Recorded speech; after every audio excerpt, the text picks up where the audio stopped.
3.8 billion വർഷം മുമ്പ് ഭൂമിയിൽ ജീവന്റെ ആദ്യ രൂപങ്ങൾ ഉണ്ടായപ്പോൾ മഴവെള്ളം RNA മോളിക്യൂളുകളുടെ ചുറ്റും ഒരു പ്രൊട്ടക്റ്റീവ് മെഷ് ഉണ്ടാക്കി എന്നാണ് പുതിയ റീസർച്ച് പറയുന്നത്.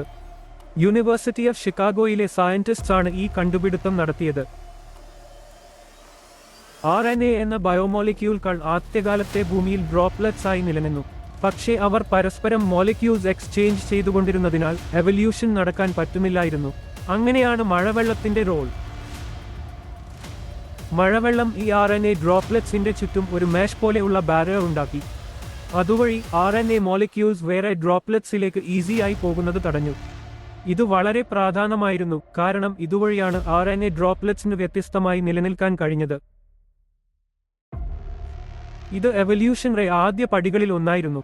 ഈ പ്രൊട്ടക്ഷൻ ഇല്ലായിരുന്നെങ്കിൽ എല്ലാ RNA ഡ്രോപ്ലെറ്റ്സും ഒരേപോലെ ആകുമായിരുന്നു, മ്യൂട്ടേഷനും എവല്യൂഷനും നടക്കില്ലായിരുന്നു, അങ്ങനെ ജീവനും ഉണ്ടാകില്ലായിരുന്നു. ഈ റീസർച്ച് വളരെ എക്സൈറ്റിംഗ് ആണ്. ജീവന്റെ ഒറിജിനെ ഒരു മിസ്സിംഗ് ലിങ്ക് കണ്ടുപിടിച്ചിരിക്കുന്നു. മഴവെള്ളം പോലുള്ള സിമ്പിൾ കാര്യങ്ങൾ പോലും വലിയ ഇമ്പാക്ട് ഉണ്ടാക്കിയേക്കാം എന്ന് ഇത് കാണിക്കുന്നു. ഇതുവരെ അറിഞ്ഞിട്ടില്ലാത്ത പല കാര്യങ്ങളും നമ്മുടെ പ്രപഞ്ചത്തിൽ ഉണ്ടാകാം.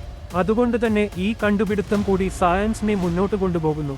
നിങ്ങൾക്ക് ഈ വീഡിയോ ഇഷ്ടപ്പെട്ടോ എങ്കിൽ ലൈക്ക് ചെയ്യുക, സബ്സ്ക്രൈബ് ചെയ്യുക. കൂടുതൽ എക്സൈറ്റിംഗ് സയൻസ് വീഡിയോസിന് വേണ്ടി കാത്തിരിക്കുക.